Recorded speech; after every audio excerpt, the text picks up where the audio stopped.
Escaping Denver, Episode 9, The Bite.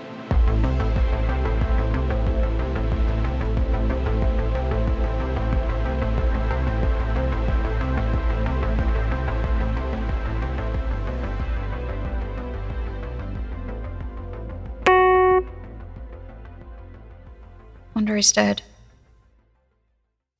I shouldn't have left him for so long. When I heard the shooting, I stayed hidden. I know it was the cowards. Shit. Huge fucking understatement. Get down on the ground. I just got here. Bullshit. 3 dead at the doorway, another inside? Doesn't take a genius. Please. Give me your gun.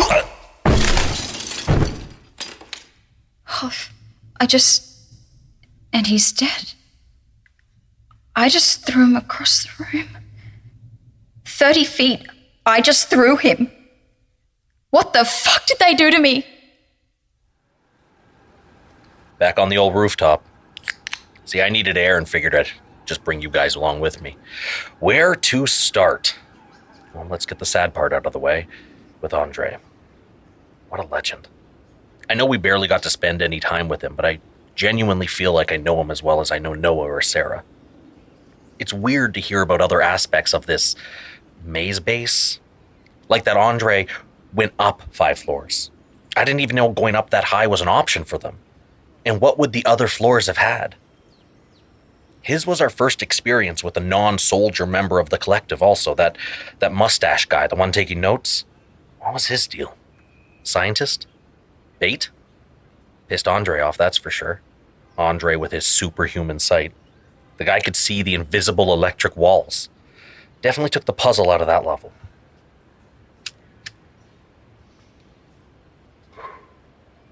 Well, we've landed on the real thing we should be talking about. Powers. Andre wakes up and can see like never before. Noah is healing faster than any human should. And now Sara with her superhuman strength. She threw a man across the room so hard that he died. Takes an incredible amount of force to do that. And what's crazy is she hasn't even realized her strength until now. Like it was dormant until she was pressed. That's what this maze is. Testing superpowers, or rather superhumans. Creating an environment where they're forced to use their powers. The chupacabras, the giant creature in the lower levels, or even the soldiers. All just layers of this test. What's the end goal here? Making superheroes? Supervillains? Probably war. All of our craziest scientific discoveries tend to be about war. Well, let me know what you think at escapingdenverpod@gmail.com. For now, let's put a pin in Sara and play a little catch-up with Noah. When we left off on him, Sara had just bounced, and he was left all alone to follow the advice of the ally, our inside man who's been helping Noah for some reason. Her latest direction was for Noah to go beyond the creepy operating theater, deeper into this maze.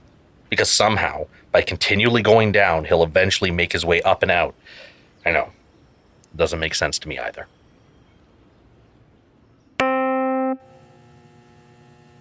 This is messed up.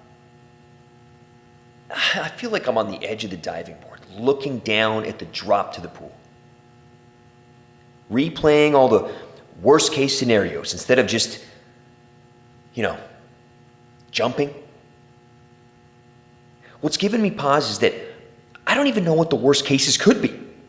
When you add monsters into the equation, everything is on the table. Speaking of, I found a huge autopsy table under the seating in this operation theater.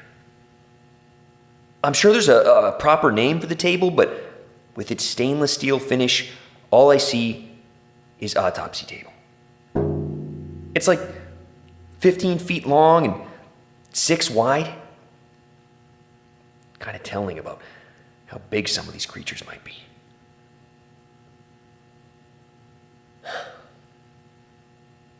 I'm scared. Freaked the fuck out, actually.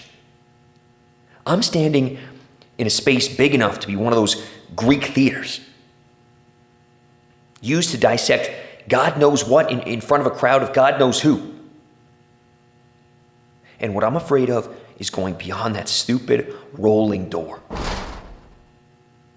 Big enough to drive a truck through, so Maybe there's a road on the other side that can take me up.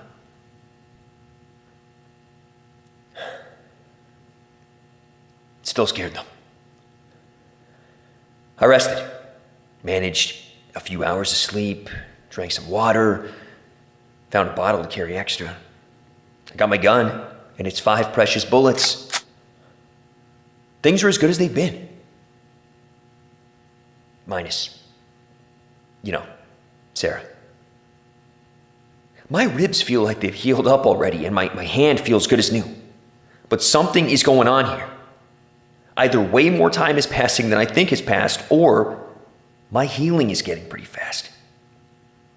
There's almost zero evidence that I've been through what I've been through.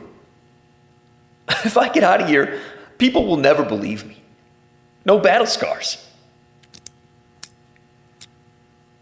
Might as well get this over with.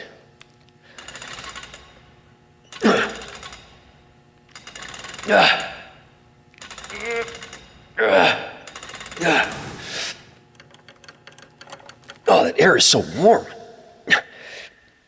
And wet. Ugh. Oh, it feels like the air in a greenhouse. And holy hell. It's sorry, just trying to process what I'm seeing. It's impossibly large.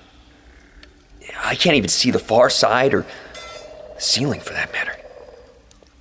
There are thousands of hanging lights, maybe 70 feet up. I don't know how they have power, but they do. Above them is just pure darkness. There are also a shit ton of these stone pillars, thick as redwoods. I guess holding up the roof? That's not the crazy part, though. There are these rows of huge domes. Like glass ones. Like when you picture a biodome. That. Hundreds of them. Each as tall as a house, and probably twice as wide. They look tiny under the stone pillars, and they all have plants tearing through the tops and sides. Like they outgrew their habitats. But actual plants, down here. Its own ecosystem. There is a road, or what looks like an elevated path. I can't tell how much the drop-off is because it's filled with water, making it look like hundreds of little islands with elevated access roads. I'm a bit in awe, and terrified to leave this theater, which now feels tiny by comparison. Well, if there's a road, it's got to lead somewhere, right? It's almost beautiful, if it wasn't so terrifying. I can hear water. I feel like that's where the creatures would be, so I'll try to avoid it. Oh, you hear that?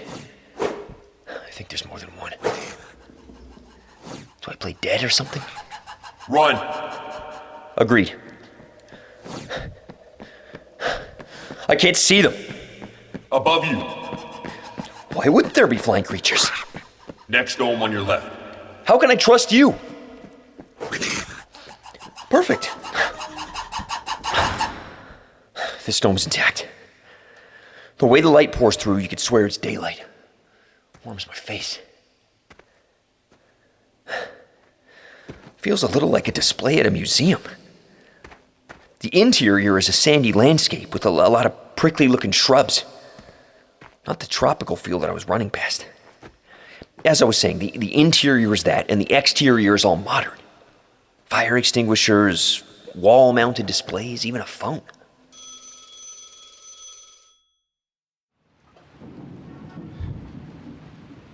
What is with this guy and phones? Deserted levels of a secret underground compound, and this is the 3rd phone call he's answering.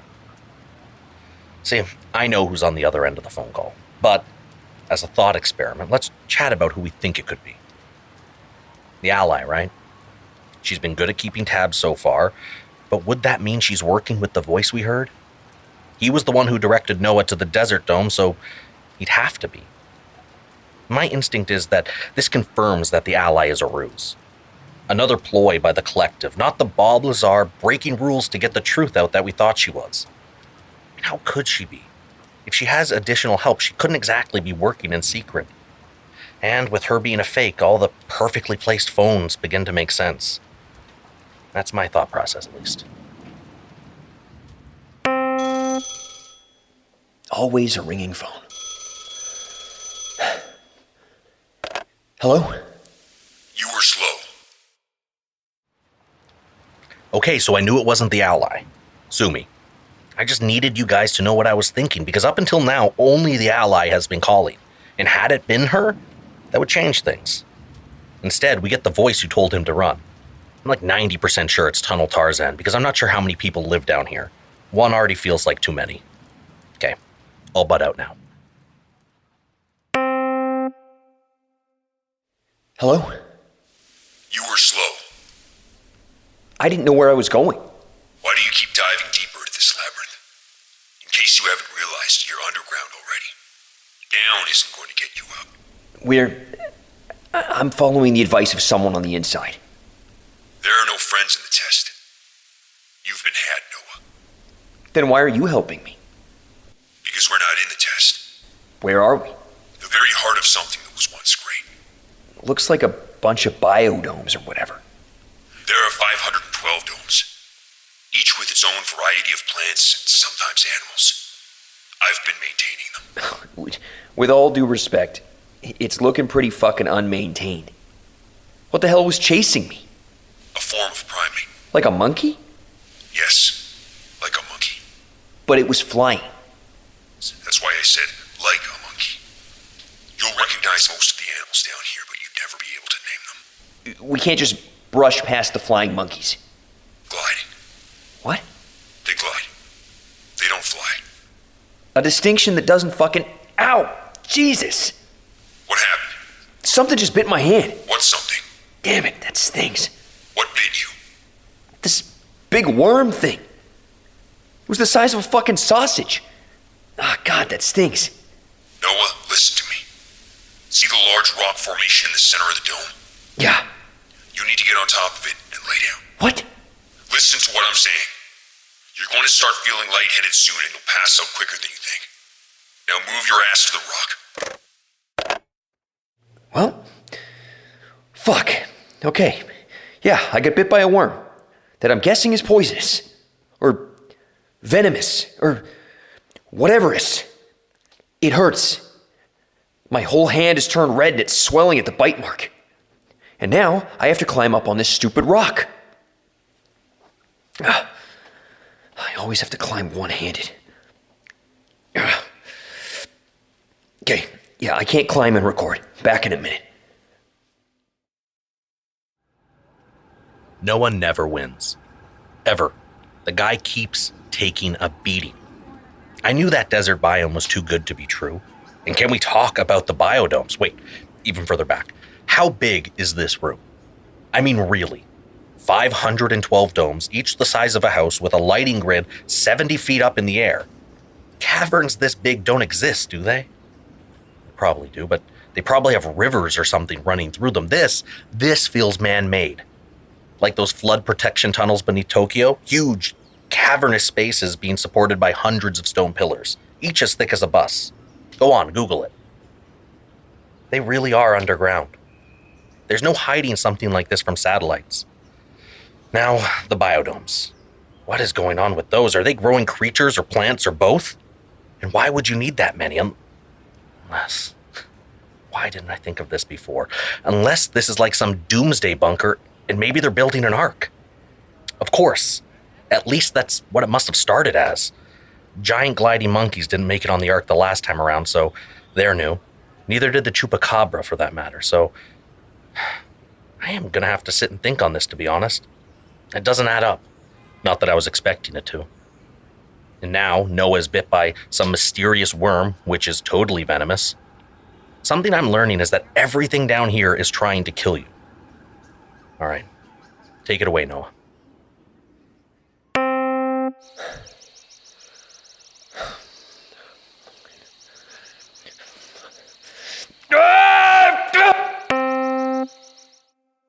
took my hand. I don't know how long I was out, but I woke up without my fucking left hand.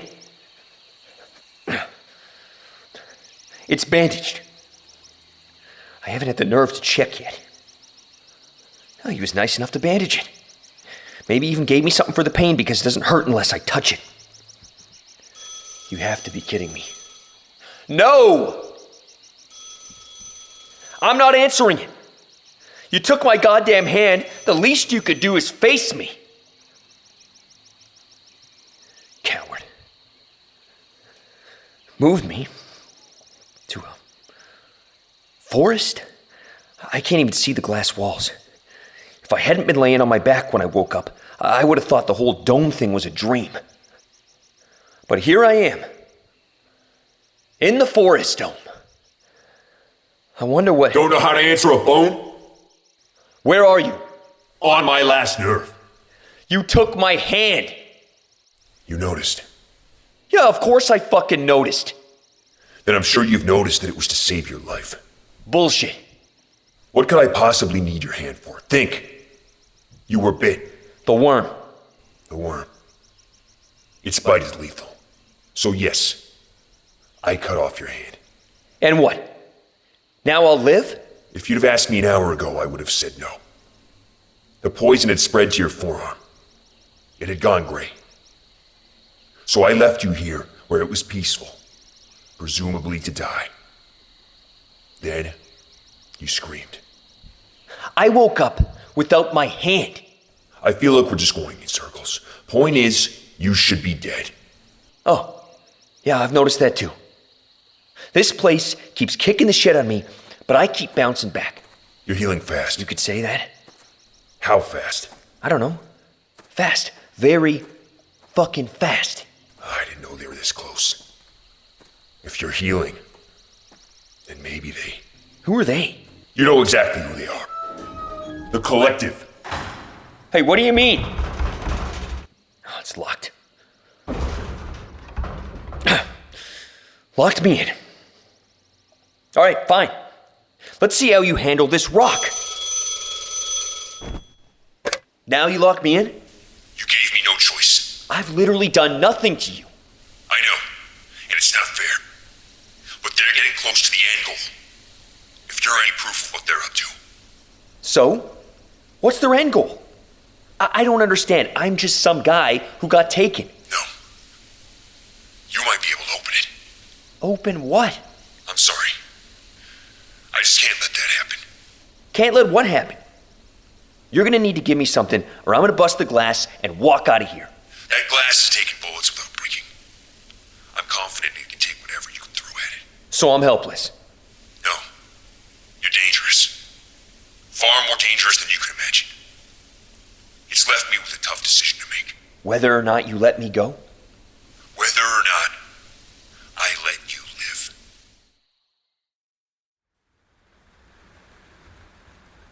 He took his hand. I mean, he says he did it to save Noah's life, but honestly, who knows?